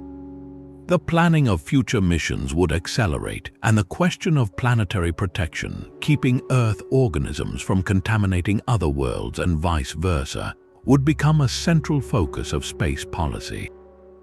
Then there is the least likely but most disruptive scenario, direct visitation. an object enters the solar system with clear signs of artificial origin, such as a controlled trajectory or unnatural shapes. This would trigger an immediate global response, with space agencies and military organizations around the world coordinating to track and study the object. The United Nations would almost certainly be involved, attempting to establish a unified approach to communication, if communication is possible. The reaction of the general population would range from awe to fear, and governments would face enormous pressure to share information transparently. Each of these possibilities shares one common element. Our response would reveal as much about us as the discovery itself. Would we react with unity or division? With curiosity or suspicion? The protocols and institutions we have built, from the verification procedures to the United Nations, are the foundation of a careful, deliberate approach. But no protocol can fully prepare us for the moment when the silence ends. What we do in that moment will define our species for generations to come. And that brings us to the next question. Once we know we are not alone, how will our sense of ourselves change?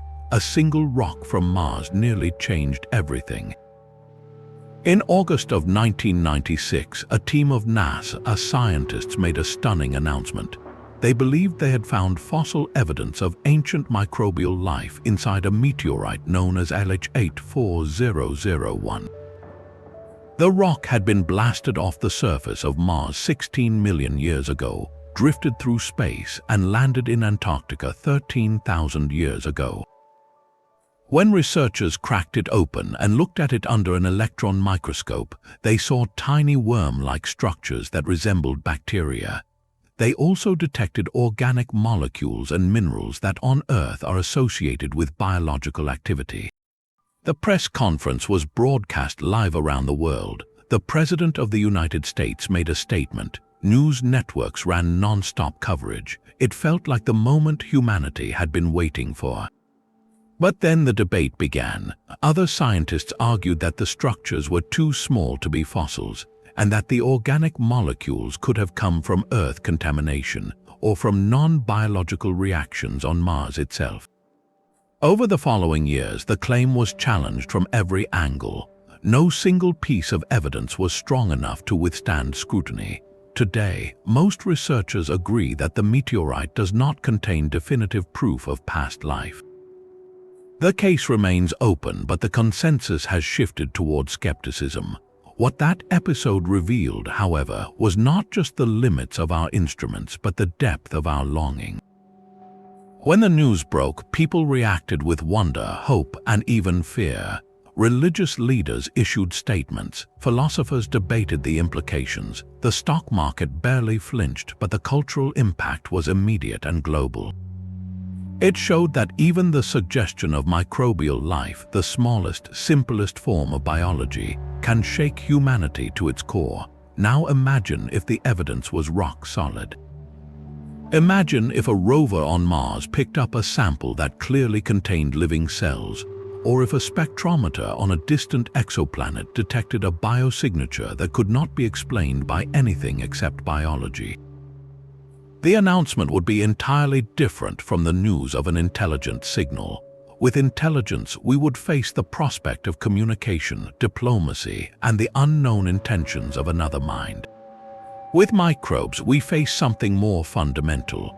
We would know that life is not a miracle confined to Earth. It is a phenomenon that happens wherever conditions allow.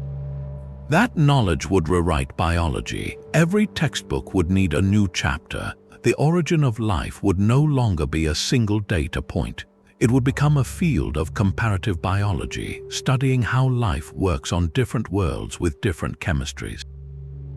The implications for theology would be equally profound. Many religious traditions have long held that humans are special, created in a unique relationship with the divine. The discovery of extraterrestrial life, even microbial, would challenge that idea. Some traditions would adapt, seeing the new life as part of a larger creation. Others might struggle, but the conversation would be unavoidable. The discovery would not cause chaos as some fear. history shows that humanity adapts to new knowledge. When Copernicus showed that Earth was not the center of the universe, the world did not fall apart. It expanded. The same would happen here. The initial shock would give way to a long, careful process of understanding. Scientists would race to study the new life forms, governments would fund missions, and the public would gradually absorb the reality that we share the cosmos with other beings, even if they are only single cells. That would be a revolution more profound than any political upheaval. It would change our sense of place in the universe, not overnight but over a generation. And it would set the stage for the next great question. If simple life is common, how likely is it that intelligence follows? If alien life exists, would its biology look anything like ours? That question leads us into one of the most fascinating possibilities in astrobiology. The idea that life across the cosmos might actually share the same fundamental building blocks, not because of coincidence, but because of a kind of cosmic migration. This is the concept of panspermia, the hypothesis that life can spread from one planet to another, hitchhiking on rocks blasted off a world's surface by asteroid impact. And if that is true, then the genetic code we carry in every cell of our bodies might not be unique to Earth. It could be a legacy shared with worlds far beyond our own. The idea first gained serious scientific traction in the late 20th century. Researchers realized that when a large asteroid or comet strikes a planet, it can eject chunks of rock into space, carrying microbial life inside them. Those rocks can travel through the vacuum for thousands or even millions of years, shielded from radiation by their own mass. And if they eventually fall onto another planet with suitable conditions, the dormant microbes could potentially wake up and start a new branch of life. We already know that meteorites from Mars have reached Earth, the famous LH84001 being one example. And experiments have shown that certain hardy bacteria, like Deinococcus radiodurans, can survive the intense acceleration and the harsh conditions of space for extended periods. So the physical process is plausible. Now, if panspermia happens on a regular basis, then life throughout a solar system or even across interstellar distances might be related. That means if we ever find life on Mars or on the icy moons of Jupiter and Saturn, there is a real chance that it will use the same molecular machinery we do. It might have DNA with the same 4 nucleotide bases: adenine, cytosine, guanine, and thymine. It might use the same 20 amino acids to build proteins. And it might even use the same genetic code, the mapping of 3-letter DNA sequences to specific amino acids. That would be a stunning discovery because it would tell us that we are not just neighbors in space but cousins in biology. It would imply that life originated in one place, perhaps on Earth, perhaps on Mars, or maybe on some other world altogether, and then spread across the solar system like seeds carried by the wind. But there is another possibility, one that many scientists consider even more likely. If life arises independently on different worlds through a process we call abiogenesis, then each origin event would start from scratch, using whatever chemistry was available in that particular environment. The result could be a completely different biochemistry. On Earth, all known life uses left-handed amino acids and right-handed sugars, a property called homochirality. This handedness is arbitrary. There is no physical law that forces life to choose left over right. It could have gone either way. On another world, life might have evolved with the opposite handedness. Its genetic material might not be DNA at all, but some other polymer, perhaps one built from different sugar backbones or different bases. The genetic code itself might be a completely different mapping, not the universal one we see on Earth. In fact, the fact that all life on Earth shares the same basic code is itself strong evidence that all life here descended from a single common ancestor. If we find life on another planet with a different code, it would be proof of a second, independent origin of life. Distinguishing between these two scenarios is one of the most exciting challenges ahead. If we send a probe to Enceladus and sample the plumes, the first thing we will look for are familiar organic molecules. But if we find DNA, we will have to ask whether it is contamination from our own spacecraft or whether it truly belongs to the Moon.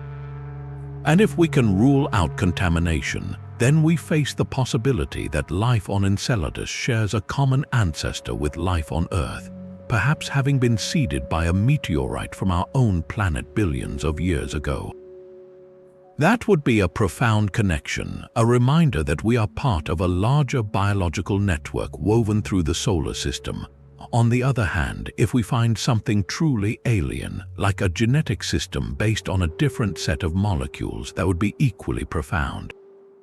It would mean that life is not a fluke that happened only once. It is a natural phenomenon that emerges whenever conditions are right, and it can take many forms. We do not yet know which scenario is true. The search is just beginning, but every new piece of data, every meteorite studied, every atmospheric spectrum captured brings us closer to an answer. And that answer, whether it reveals cousins or strangers in the cosmic ocean, will reshape our understanding of what life really is. The next question takes us even further, asking not just about the chemistry of alien life, but about the nature of alien consciousness and whether we could ever truly communicate with it. One signal from 46 years ago still haunts the search for extraterrestrial intelligence. On the evening of August 15, 1977, the Big Ear radio telescope at Ohio State University was scanning the skies as part of a systematic search for narrowband signals. A volunteer named Jerry Amon was reviewing the computer printouts the next day when he noticed a sequence of characters that made him reach for a red pen. The printout showed the numbers 6, equis, and U, a shorthand for signal strength. A normal background reading might be around 2 or 3. This one peaked at 30, a massive spike. Amon circled the 6 characters and wrote the single word "wow" in the margin. The signal had arrived at exactly 1,420 MHz, the frequency of neutral hydrogen, a frequency that any astronomer would recognize as a natural beacon. That was no coincidence. It seemed designed to attract attention. The signal lasted 72 seconds, the exact time it took for the telescope's beam to sweep across the source as Earth rotated. It rose steadily in intensity, peaked, and then faded away. That pattern is exactly what you would expect from a point source, like a distant transmitter crossing the field of view.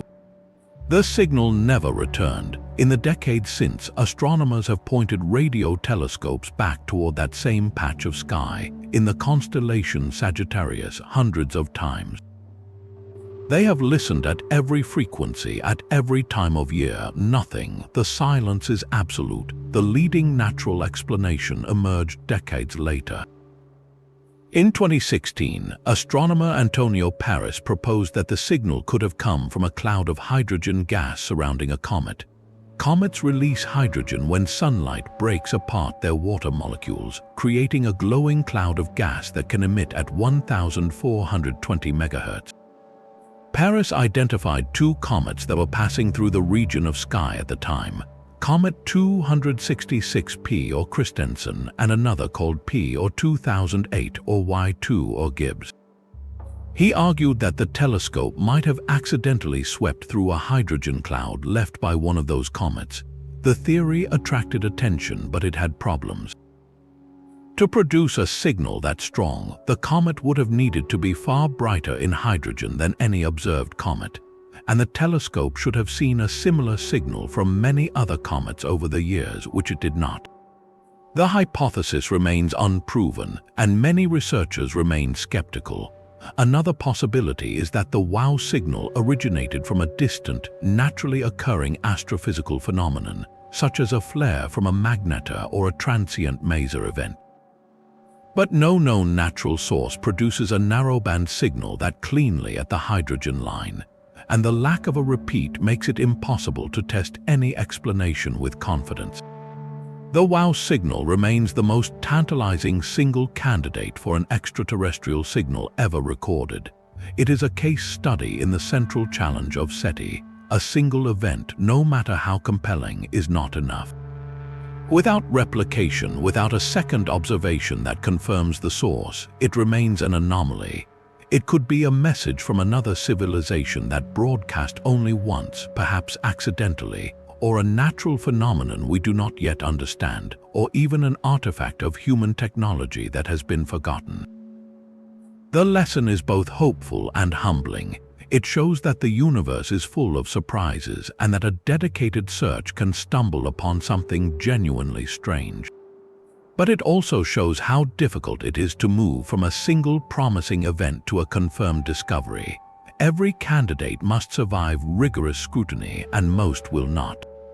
The WOW signal taught a generation of scientists to be patient, to build instruments that can observe the same spot repeatedly, and to trust the data even when it offers no easy answers. It is a reminder that the search for alien life is not a sprint. It is a long, methodical investigation of a mystery that may take decades or centuries to solve. And sometimes the most important signals are the ones that leave you wondering. The greatest danger in exploring other worlds may be us. Every time we send a spacecraft to a place like Europa or Enceladus, we carry billions of microbes from Earth on our hardware. No matter how carefully we clean the probes, a few hardy spores survive, and if those spores reach a pristine alien ocean, they could set off a chain reaction we cannot control. An Earth microbe might outcompete native life or introduce a disease that has no natural immunity. The result could be a tragedy we never intended, the accidental extinction of an entire biosphere before we even knew it existed. This is not a hypothetical nightmare. It is the central concern of an entire field called planetary protection. Scientists and space agencies have wrestled with this problem since the dawn of the space age. The guiding document is the Outer Space Treaty, signed in 1967 by more than 100 nations. Among its many principles, the treaty states that exploration of celestial bodies must avoid harmful contamination. But the words are vague. What counts as harmful and how clean is clean enough? To answer those questions, a group of experts from around the world meets under the umbrella of the Committee on Space Research, known as COSPAR. This committee sets the standards for how thoroughly a spacecraft must be sterilized before it can be sent to a world that might harbor life. The rules depend on the target. For Mars, which has a harsh surface but potential subsurface habitats, the requirements are strict. For the icy moons of Jupiter and Saturn, the requirements are even tighter because a single Earth bacterium could theoretically find a home in their warm underground oceans. The ethical questions go deeper than technical cleaning procedures. If we discover a living ecosystem on another world, do we have the right to study it up close? Every sample we take, every drill we lower, every instrument we set down is a form of interference. We might disturb delicate chemical cycles or introduce foreign substances that alter the environment forever. Some argue that we should observe from a distance, using remote sensing and orbiters, and never land at all. Others believe that the potential knowledge is worth the risk, but only if we proceed with extreme caution and a clear plan for stewardship. Imagine finding a vibrant community of microorganisms in the plumes of Enceladus. Should we send a lander to sample the ocean directly, knowing that our own presence could cause irreversible changes? Or should we limit ourselves to studying the plumes and never touch the source? There is no easy answer. The Outer Space Treaty and COSPAR guidelines provide a framework, but they are built on human values that may not anticipate every scenario. As our technology grows more capable, the debate will intensify. Missions like Europa Clipper and Dragonfly are designed to avoid direct contact with liquid water or organic compounds, but future missions will inevitably push further. The choice we face is not just scientific but deeply philosophical. It asks us to decide what kind of explorers we want to be, careful guests or careless invaders. And the answer we choose will shape our legacy among the stars, whether we become a source of life or a source of loss. The next time we look up at a moon like Europa, we have to remember that the silence we hear may be the whisper of a world that has never been touched, and the question of whether we should ever break that silence is one of the most profound we will ever face. What if the most common form of life in the universe is invisible to us? That possibility stretches our imagination far beyond chemistry and biology into the realm of exotic physics. Some scientists have speculated that life might not be made of atoms at all. It could be composed of dark matter, the mysterious substance that makes up about 85% of all matter in the cosmos, yet never interacts with light. We know dark matter exists because its gravity shapes galaxies and clusters, but we have never directly detected a single particle. If dark matter can clump together and form stable structures, then in theory it could also form self-organizing, complex systems that we would call alive. The building blocks would be weakly interacting massive particles, or WIMP, hypothetical particles that feel gravity but rarely collide with ordinary matter. They would not form molecules the way atoms do because they do not have electric charge, but they could bind together through other forces, perhaps through a dark version of electromagnetism that we have not yet discovered. In such a universe, dark matter stars could burn dark fuel, and dark matter planets could orbit them, invisible to our telescopes. On those planets, life could emerge using a completely different set of rules, a shadow biology playing out alongside our own but never touching it. A dark matter creature could pass right through your body without you ever noticing. It would experience a world of gravity and dark forces, completely oblivious to the stars and galaxies we see. This is pure speculation, but it serves a deeper purpose. It forces us to confront the limits of our own senses and instruments. We search for life by looking for the signatures of carbon, oxygen, and water because those are the only signatures we know. But if the universe supports multiple kinds of matter, then life could exist in forms we have no way to detect right now.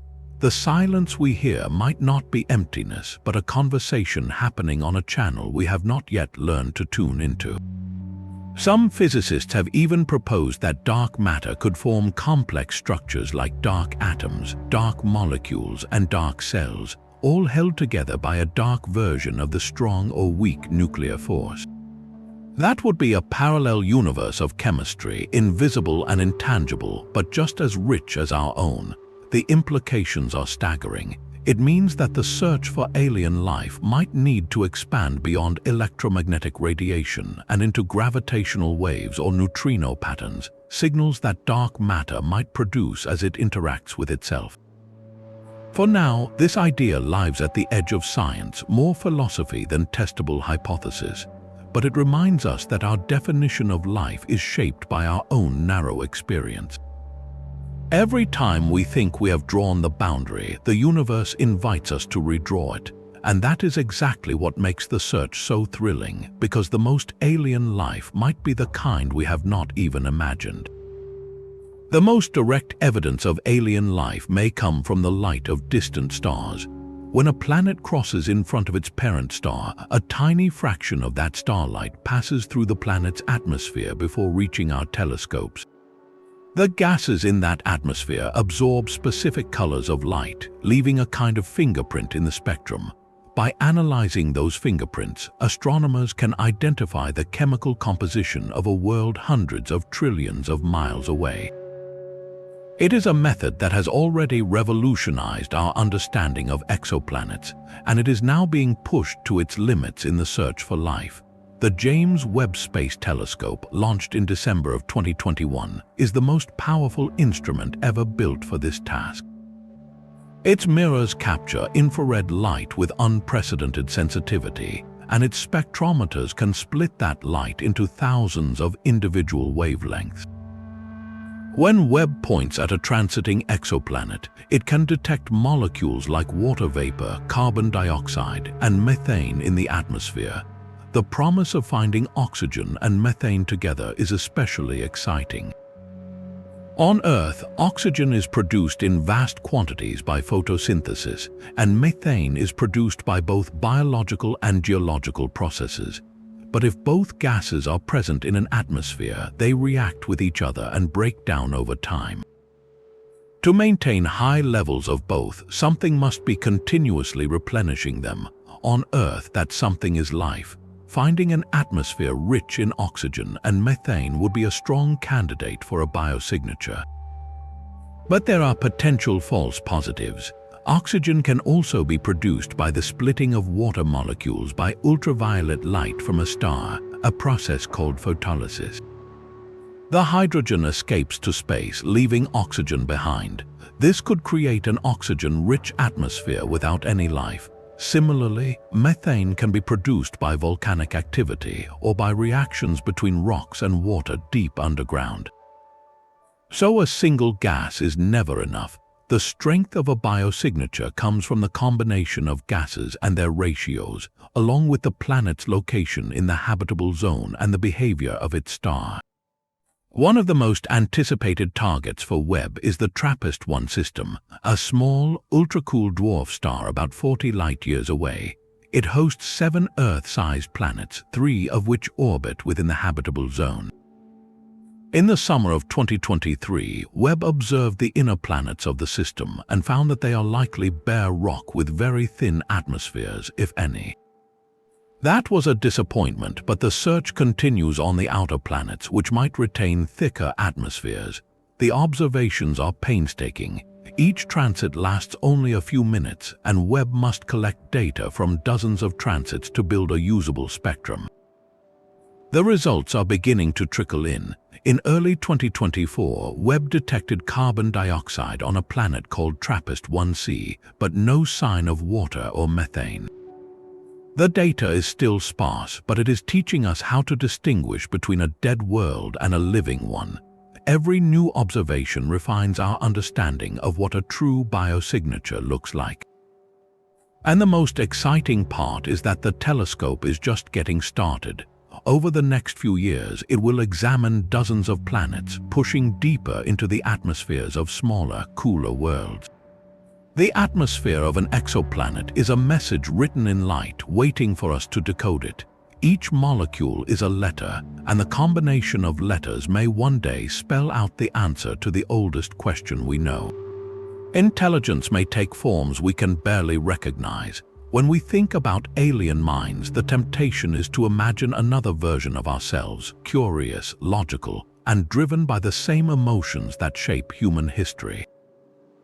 But the truth is that consciousness and cognition are products of evolution, and evolution on another world would follow a path shaped by completely different pressures. Consider the senses first. We experience the world through sight, sound, touch, taste, and smell, each limited to narrow bands of reality. A creature that evolved on a world with a thick, hazy atmosphere might never develop eyes at all. It could navigate using echolocation like bats on Earth, but far more sophisticated, building a 3-dimensional mental map from sound. On a planet orbiting a red dwarf star that flares violently, vision might be useless or even dangerous, so life could rely on magnetic fields or electrical currents in the air, a sense we can barely imagine. Mathematics, which we consider universal, might be perceived entirely differently. Human mathematics is built on counting discrete objects, 1 apple, 2 apples, 3 apples.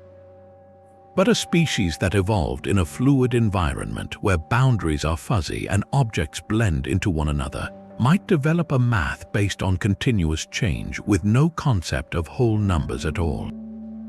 Their geometry would be topological, not Euclidean. Their logic might accept contradictions as natural, not errors. The very structure of reasoning could be alien to our minds.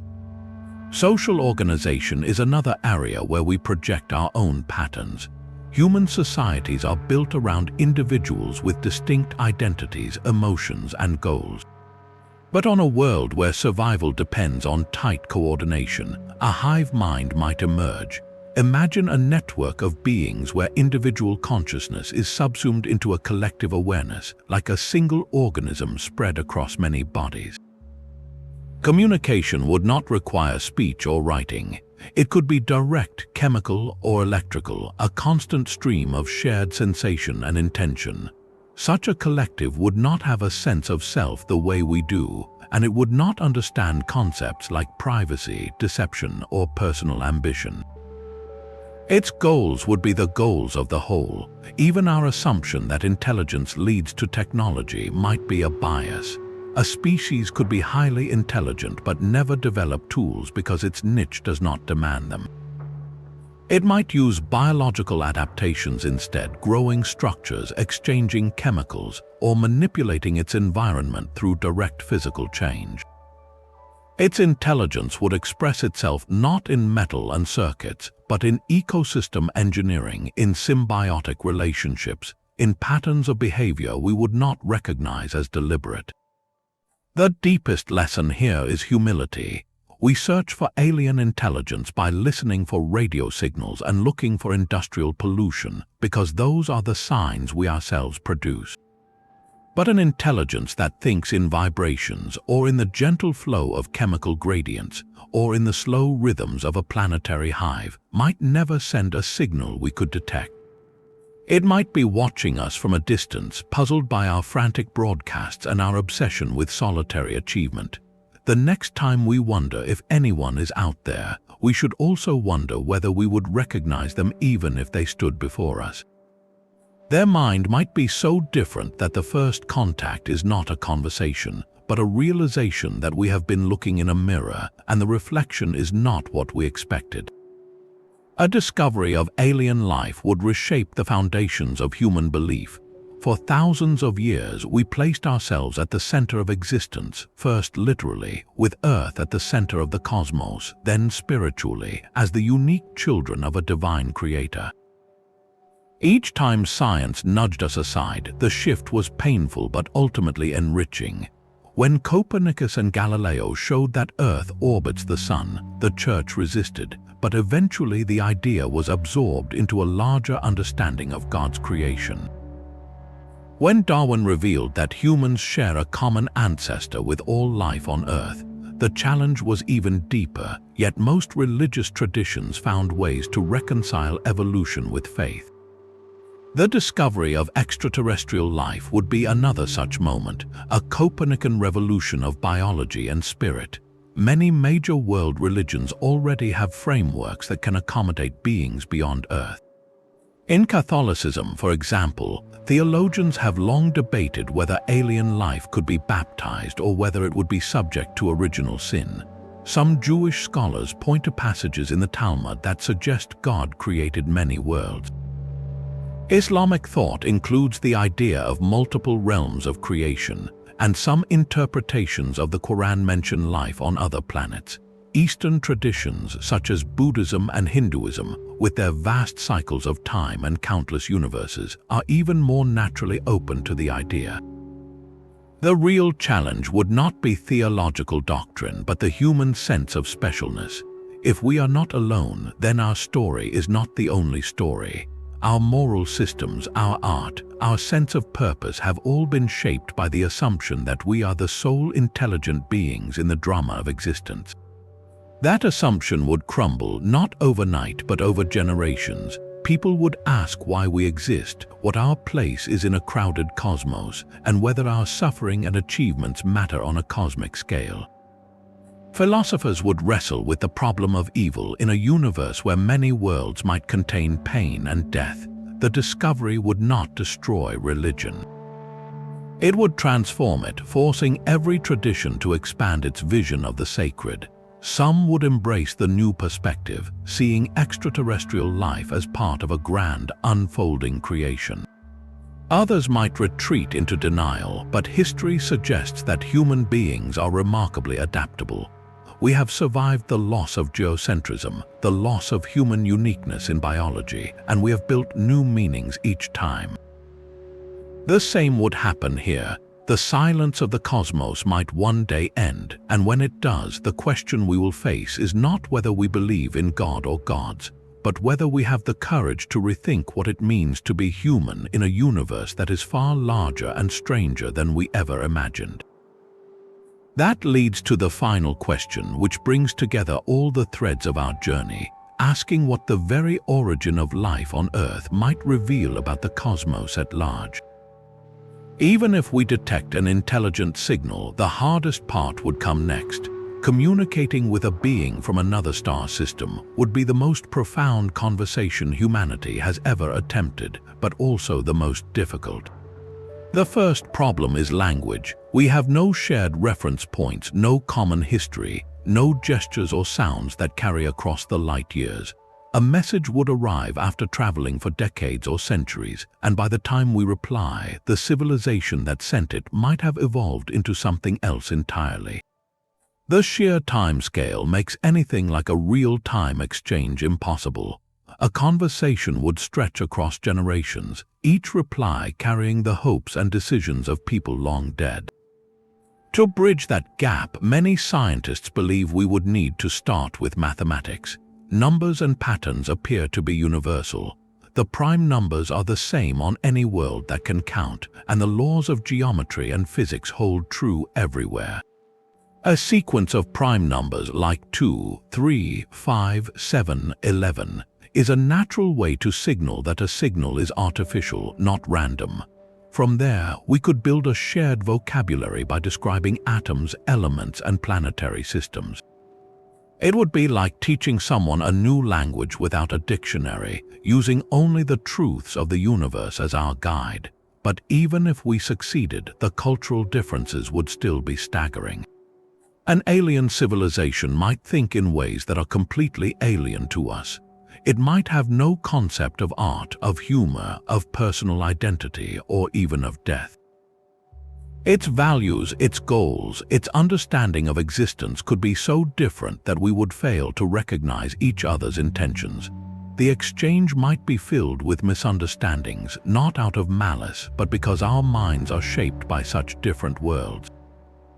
And yet, the effort itself would be transformative. Just trying to communicate would force us to see ourselves from the outside, to question what is truly universal about our own species.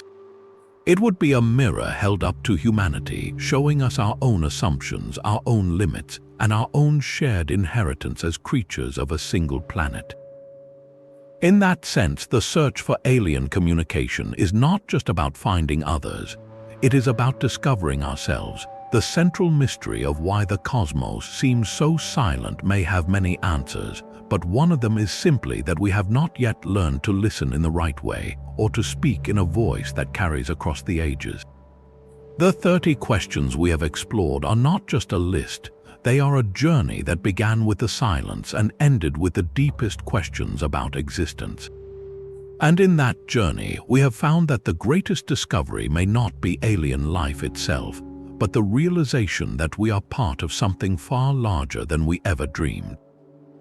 The search continues, the silence remains, but the questions we ask are the first step toward an answer that may come in our lifetime, or in 1,000 lifetimes, but it will come. And when it does, we will be ready. The 30 questions we have explored are more than a list. They form a lens through which we can examine our own existence, our place in a cosmos that may be silent but is far from empty. Each question, from the earliest whispers of life on Earth to the possibility of dark matter beings, asks us to reconsider what we assume is true. We do not have definitive answers. We may not have them for decades or centuries, but that uncertainty is not a failure. It is the engine that drives our curiosity, our telescopes, our rovers, and our willingness to listen. The search itself unites us, crossing borders, languages, and disciplines. It reminds us that we are all passengers on a small, fragile world looking outward together. The silence we hear is not a wall. It is an invitation to keep asking, keep exploring, and keep wondering. So stay curious, follow the missions that are launching now, the discoveries that are being made, and the questions that are still waiting for answers. And if you have your own intriguing question about alien life, about the cosmos, or about our place in it, share it in the comments. That is how the conversation continues. Like and subscribe to join this journey as we keep searching for the signals that may one day arrive.